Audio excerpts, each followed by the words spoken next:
think that was cool?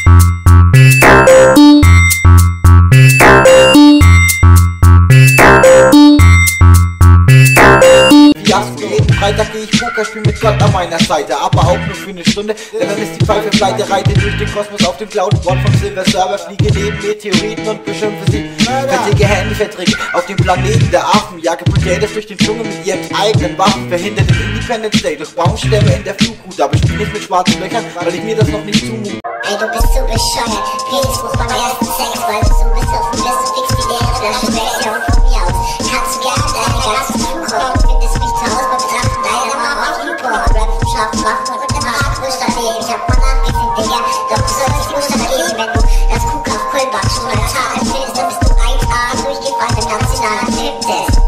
Ich versuch's dann zu verstecken, doch du kennst mich, ich kann das nicht, weil dann jedes Mal aufs Neue für mich die Welt zusammenbricht. Tobias ist jetzt Papa, somit Yoshi und ich Onkel, wir verstehen uns mittlerweile, doch er ist und bleibt ein Trottel. Yoshi, die faule Sau, ja du weißt was ich meine, er kriegt's noch immer nicht gepackt und steht nicht auf seinen eigenen Bein. Wenn Oma zu Besuch ist, spüre ich es ganz genau, wie sie dich vermisst und du hattest recht, sie ist die tollste Frau, sie sieht nach wie vor in allem das Gute, lässt mich nie im Stich und sagt immer zu mir, sie sieht dich in meinem Gesicht.